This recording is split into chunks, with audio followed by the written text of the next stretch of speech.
To the dark stream, Voxday, voxday.blogspot.com, and since we're at it, Alt Hero. This is one of these rare day streams. Happen to have a quiet office for once during the day, so why not? Especially since I didn't do a dark stream last night. I was vastly amused this morning to wake up and discover in my inbox the news that the crazy Christ himself, Jordan Peterson, is apparently a monster of anti-Semitism, according to no less an authority than a journalist at Forward, which is an old Jewish socialist magazine dating back to the early 20th century, and a journalist by the name of Ari Friedman, I think might be his name. Ari something or other, anyhow. And the thing that is so vastly amusing about this is because there's two things going on here. Number one, of course, is that Jordan Peterson is getting a taste of his own medicine. You know, he's been running around talking about how the far right is anti-Semitic, and the far right and everyone who subscribes to identity politics is a loser, and they only criticize Jews because they're envious of the supposed fact that Jews are so much smarter than them, and all this other sort of thing. All of which is nonsense, of course. Complete nonsense. But now Jordan Peterson is being hoisted on his own petard. You know, he's not realizing that no matter what he says, no matter how much he tries to condemn people to his right. Sorry, that's right, Ari Feldman, not Freeman. No matter how much Jordan Peterson tries to point the finger at people to his right and tell lies about them, and that's what he's doing. You know, Jordan Peterson is a absolutely shameless and filthy liar. But he is now, you know, tweeting about how angry and upset he is and how pathetic Ari Feldman is. Because Feldman is doing the same thing to Peterson that Peterson is doing to the right. Now, it is entirely possible that this is all a bit of a kabuki theater being put on in order to try to foster this concept of the intellectual dark web, in order to foster Peterson and Shapiro and the Weinstein brothers and Sam Harris as the fake opposition that the New York Times wants them to be. You know, it's entirely possible that there is an element of that in this. But that's not necessarily the case. Either way, it doesn't matter. The point is, if you get into virtue signaling, if you start playing the virtue signaling game, if you start lying about other people in order to make yourself look more virtuous, or to make yourself look more popular, or even to simply remove them from the equation as potential competitors, then you're doing exactly the same thing that the SJWs are. You know what Jordan Peterson has done, lying about his critics, lying about mathematical facts that are easily established, lying about people's motivations, lying about their status and their success. These are all acts of an intellectual charlatan. These are all acts of a con man.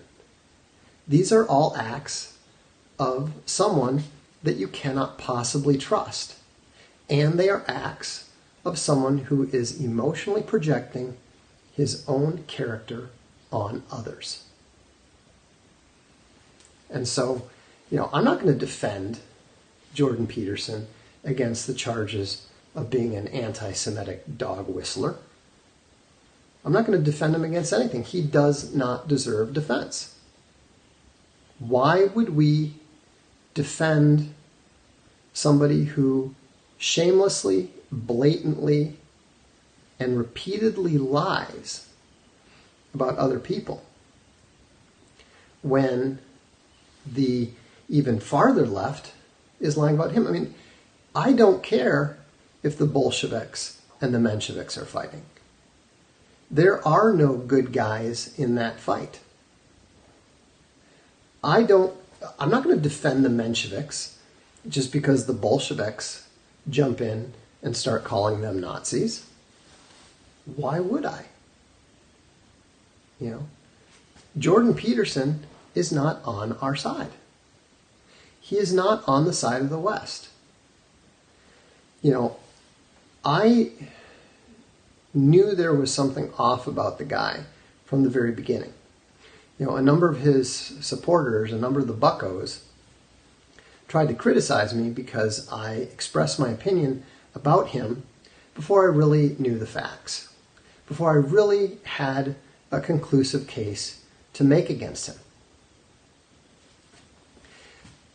But the funny thing is, they're still trying to make that argument even now that I have the evidence, even now that I have read his books, even now that I have watched a number of his videos, even though I have seen absolutely damning tweets from him where he comes out and says things like, "You have no right to be proud of your culture.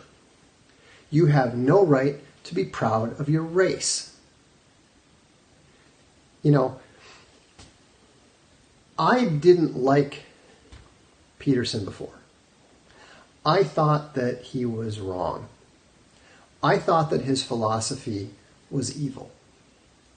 I picked that up relatively quickly. But I didn't really have anything against the guy personally. I felt pity for him because he's somebody who has clearly known a lot of suffering and tragedy in his life. But you know what? After I read those tweets where he was saying that you have no right to be proud of your culture, you have no right to be proud of your race, you have no right to be proud of your nation, you have no right to be proud of your tribe, you have no right to be proud of your people, you know what? Fuck him.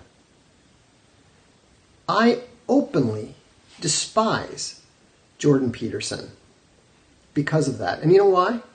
Because what he is saying there is directly contrary to how I was raised by my father and especially by my Marine Corps grandfather. My grandfather, from the time that, dating back to the earliest memories I have, my grandfather always made it clear that I was expected to live up to the example of my fathers and my forefathers. I was expected to live up to my father's American Revolutionary forefathers. I was expected to live up to the courage of my mother's Mexican Revolutionary grandfather. He taught me early on that we have a responsibility to carry on the traditions that our families and our people teach us. We have a responsibility and a duty to accept those traditions and pass those traditions on. And here's the thing. If you have no right to take any pride in the accomplishments of your father, of your grandfather, of your forebears, then why on earth should your children take any pride, identify in any way with what you do? That is a poisonous and insidious and disgusting and contemptible attitude. You know, I was actually thinking I would love to see, if it were possible, a debate between Jordan Peterson and my grandfather, the man that the Commandant of the United States Marine Corps himself came to his funeral at Arlington and gave the eulogy and repeatedly referred to him as the Marine's Marine. Now, I'm not a U.S. Marine. I don't live in the United States. But I am proud of my grandfather. I am proud of the fact that he fought on Guadalcanal and on Tarawa. You know, and he was an example of masculine courage from my earliest days until the day he died. You know, when he was, I think he was 71 at the time, he was carjacked in Alexandria, Virginia. He was carjacked by a 28-year-old African American who was fairly tall and was armed with a .38 revolver. And in my grandfather's words, once the guy stuck the pop gun in his face, he counterattacked. He broke his hand, repeatedly punching the guy in the face, managed to actually stuff the guy inside the car and lock him in, but the guy escaped out the other side. When the police showed up, they found him very easily because his face had been half bashed in by my 71-year-old grandfather. Now, my mother was furious. She's like, you know, don't you realize, you know, you're old. You can't do that. And he just looked at her in disbelief and said, you know, I didn't survive Guadalcanal and Tarawa to get knocked off by some two-bit punk on a street. And the thing that kind of horrified me about it was, you have to understand, my grandfather at the time had two nice Jaguars. He had a XJ6 and an XJS. And so I assumed that, you know, the guy was trying to steal one of these nice cars. And it wasn't even one of the good cars. It was this, like, ancient rust bucket Toyota station wagon, you know, that was, you know, ready for the junk heap, you know. And he was happy to throw down with a guy with a gun over this rust bucket Toyota station wagon, you know. Now, anyone who's going to tell me that I should not take pride in the tradition that my grandfather established for me, for my brothers, and for my children can go to hell. You know, I have nothing but utter contempt for that attitude. You know, Peterson goes around saying, oh, well, you should create your own standards and define your own truth and do your own thing and all this kind of crap. That is not something that is going to preserve Western civilization. That is not something that is going to preserve the traditions. And I'll tell you something else. Jordan Peterson absolutely lies, because he says the goal of the far right is to unjustly bathe in the glories of the past. That is totally false. What we on the right want to do is we want to be worthy of the glories of the past. When we look at the story of Leonidas and the 300 Spartans, we want to be inspired by that. We want to be worthy of that. You do not develop courage on your own. You develop courage by seeing the example in others, and especially in others like you, especially in your family members. Jordan Peterson is a man without honor. Jordan Peterson is a man without courage. And I don't think it's true that Jordan Peterson is an anti-Semite. I don't think that it is true that Jordan Peterson is a dog whistler. I think Jordan Peterson is scum. I think Jordan Peterson is a man without balls. And I think Jordan Peterson is one of the very last people on earth that anyone should be listening to. He is not going to teach young men to become men. He is not going to teach men to become heroes. His path is the path of the rabbit. And so, I'm not going to defend him when the left comes knocking on his door. He deserves to be eaten by them. His whole goal is to be eaten last. He isn't somebody who is going to stand by you. He isn't going to be one of Gideon's 300. He damn sure isn't going to be one of Leonidas's 300. He doesn't have the courage to speak the truth, even when he has tenure and millions of supporters and plenty of resources. Even when he has everything going his way, he still has to lie and dissemble and try to avoid the inevitable conflict. A commenter just said he wouldn't stand at the Alamo, he'd let the Mexicans have it. No question. I mean, why not? Why should you defend it for the American tribe? You know, what's the difference?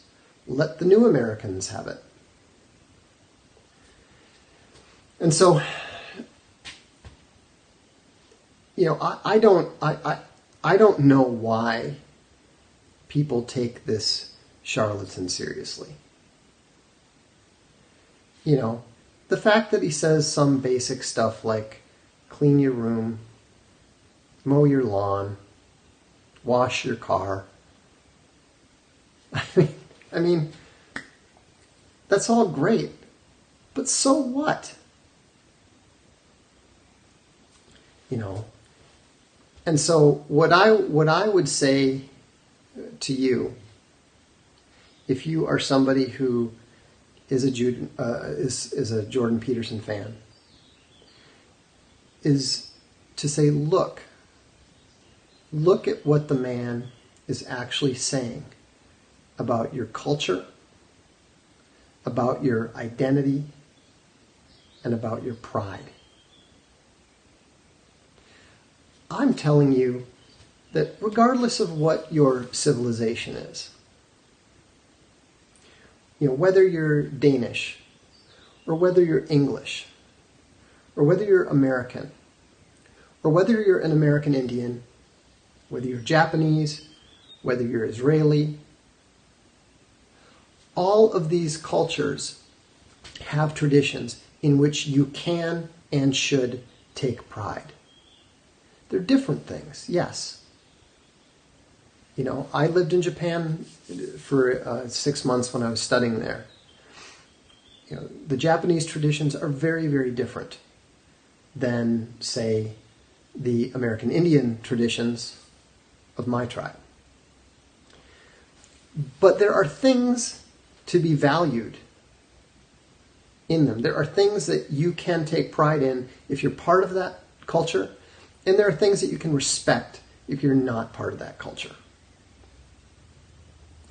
And you should. It's what makes the world a more genuinely diverse and interesting place. And there's absolutely no way that you are going to create some new thing, create some new standard, create some new concept if you don't respect the traditions of your culture and take pride in them. And so, I would encourage you, rather than run away from your culture, rather than run away from your people, rather than run away from your identity, embrace it. Take pride in it. Stand up for it. That's the right thing to do. That's how you're going to defend civilization. That's how you're going to defend the West. Have a good afternoon, and we'll see you soon. Hopefully we'll stop by the blog. Feel free to comment sometime, and we will see you then.